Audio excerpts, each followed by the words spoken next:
Mummy देखो तो जरा प्रिया भाभी के सूटकेस में कितने सुंदर टॉप जीन्स स्कर्ट शॉर्ट्स है। ननद दिया खुशी से उछलती हुई बोली। अपनी बेटी की बात सुन ममता जी साड़ियों का सूटकेस छोड़ उस सूटकेस में रखे कपड़ों को ऊपर नीचे कर टटोलने लगी। तभी प्रिया बाथरूम से बाहर आई, अपनी सास के हाथ में टाप और सास देख सकपकाते हुए बोली, मम्मी जी आपको कुछ चाहिए था क्या? मैं मदद करूं? बहू तुम्हारी हिम्मत कैसे हुई हमारे घर में इस तरीके से कपड़े लाने की?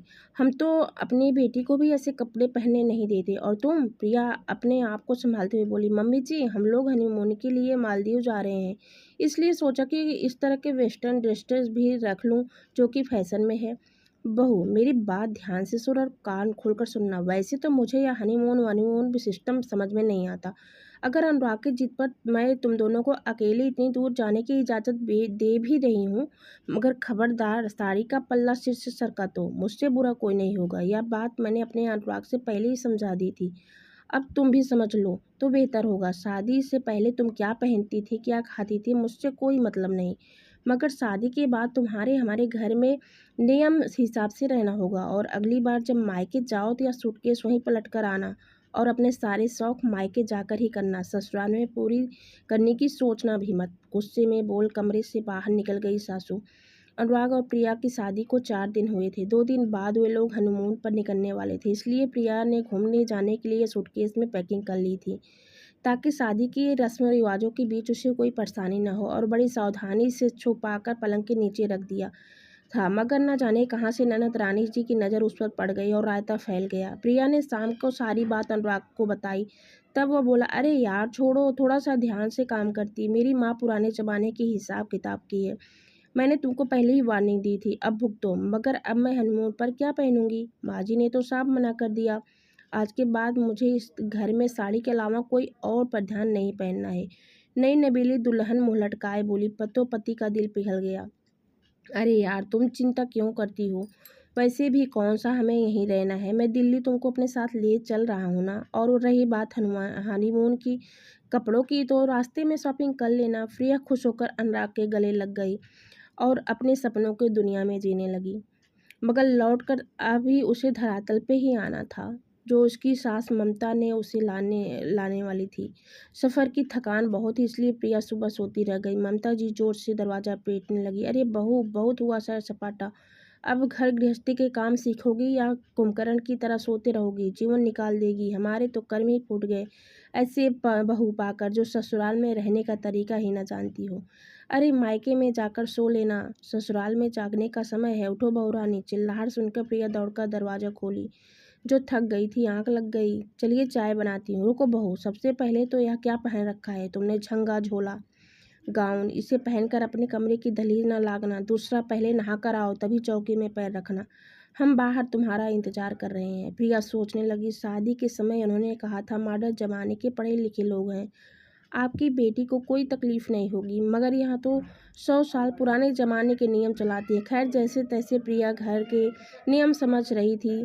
यह सोच अपने प्यार और अपनेपन से अपनी सास की दिल जीत लेगी। यह अनुराग की छुट्टियाँ खत्म होने की थी, जो जाने की तैयारी में जुट गया और प्रिया को यहीं बोलकर छोड़, घर वाले के साथ रह लो। मम्मी तुम्हें इतनी जल्दी मेरे साथ जाने नहीं देंगी। नई बहू हो, सबके शौक होते हैं, और ये तो तुम्हारा घर है, आराम से रहो। बोल दिल्ली चला गया। खाना हमेशा ममता जी के कहे अनुसार ही बनता, मगर आज उसने मूंग की दाल और आलू पालक बनाने को बोला। दोनों ही चीज़ों के नाम पे प्रिया का मुँह चिढ़ गया। चुपचाप कुकर में दाल चढ़ा करके पालक आलू साफ करके काट रही थी। सोचा मूंग की दाल तो मैं खाती नहीं हूँ और सब्जी भी, तो क्यों ना मैं अलग से बना लूँ। आलू टमाटर की सब्जी बना लेती हूँ, कम से कम 2 रोटी खा पाऊँगी। सोच उसने सब्जी बना डाली। दोपहर में जब सब लोग खाना खाने बैठे तो प्रिया की थाली में अलग सब्जी देख ममता जी भुनभुनाई। ए क्या बहू, तुमने अपने लिए अलग खाना बना लिया? कल को तुम रसोई भी अलग कर लोगी। यही लक्षण सिखाकर भेजे हैं तुम्हारे माँ बाप वालों ने। अरे वाह, ऐसी क्या कोई बात नहीं। आप कहाँ की बात कहाँ ले जा रही हैं? मैं मूंग दाल नहीं खाती, इसलिए आलू टमाटर बना लिया। बना लिया तो कम से कम सबको दो, अकेले क्यों खा रही हो? आइंदा ये पसंद की सब्जी भाजी अपने मायके में जाकर बनाना और खाना। अब बना ही ली है तो दिया को भी दे दो।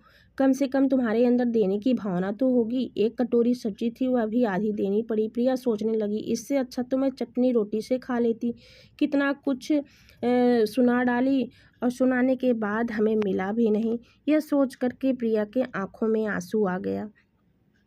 तभी अनुराग का फ़ोन आया था कि शाम तक वह घर आ रहा है। प्रिया का मूड बहुत अच्छा था। उसने कपड़े वॉशिंग मशीन में डाले और रसोई का काम समेटा और कपड़े छत पर सुखाने चली गई।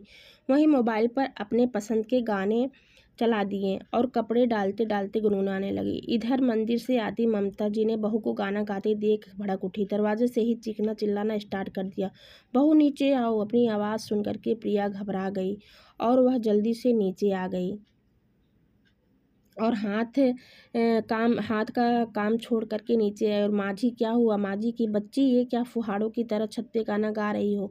आस पड़ोस के लोग ताका झाकी कर रहे हैं। ज़्यादा गीत गाने हैं तो अपने मायके में जाकर गाना। आइंदा तुम्हें अभी कभी छत पर गाने बजाने की आवाज़ आई या छत पे जाओ तो चुपचाप वापस आ जाओ, समझी? प्रिया सर झुकाए वापस कपड़े डालने चली गई।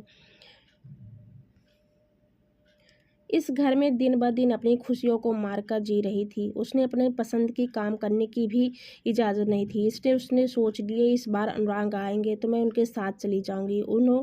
मुझे यहाँ नहीं रहना घुटकर। मैं भी जीना चाहती हूँ, गुलामों की तरह नहीं, बिल्कुल भी नहीं। मगर ये क्या, कुछ दिनों बाद उन्हें पता चला अनुराग ने अपना तबादला इसी शहर में करा लिया है। अब वह नौकरी भी इसी शहर में करेंगे। यह बात सुनते ही ममता जी ने खुशी के मारे पूरे मोहल्ले में मिठाई बांटी। मगर प्रिया बहुत उदास हो गई। अब न चाहकर भी वह नर्क में अपना जीवन बिताना पड़ेगा। इसलिए अब उसने ममता जी की बातें सुनने की आदत डाल ली। वो जो कहती चुपचाप मान लेती। घर की सुख शांति बनाए रखने के लिए इतना बलिदान तो दुनिया की हर बहू देती है।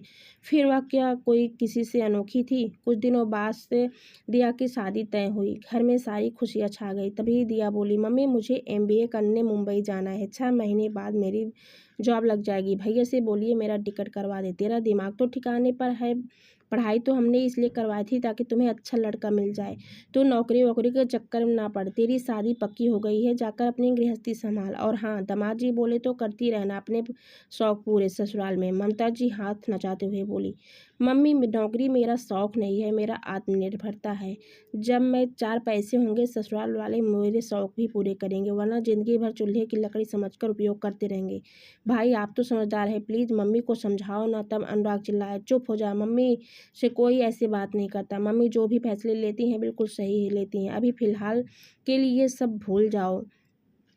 शादी के बाद अपनी सास पति से बातें करना। वो बहुत समझदार और पढ़े लिखे हैं, मुझे यकीन है। तब वह कहीं भी तुम्हें मना नहीं करेंगे। रसोई में खड़ी प्रिया से नहीं रहा गया और दौड़कर कमरे में पहुंची और बोली, आखिर कब तक एक बेटी अपने शौक ससुराल में पूर्ण करेंगी और एक बहू मायके में? माँ जी, दिया को अपनी ज़िंदगी जी लेने दीजिए, उसे नौकरी कर लेने दीजिए। क्या पता उसे कल को कोई समझदार और पढ़े लिखे परिवार की बात कर रहे हैं ना। यह सोचकर मेरे पिता ने भी तो मेरी शादी की थी। यहाँ कर मैं अपनी पसंद के कपड़े भी नहीं पहन सकती, सब्जी नहीं खा सकती, गाना नहीं गा सकती, नौकरी की तो बहुत बात दूर है, सोच भी नहीं सकती। तो फिर क्या गारंटी है कि दिया के ससुराल वाले उसकी हर बात हर जिद पूरी करेंगे? और पति का क्या भरोसा, क्या पता वह झूठ मूठ बोल करके माँ के सामने आज्ञाकारी पुत्र बन जाए।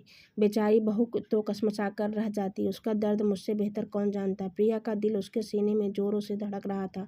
उसे लगा जैसे आज उसने सासू माँ से सारी चीज़ें बोल डाली है और कहीं उसकी सासू माँ उसे मायके ही ना भेज दें। प्रिया की बात सुनकर सारे कमरे में सन्नाटा छा गया। उसके कहे एक एक शब्द उसकी सास को चुभती रही। उसकी सास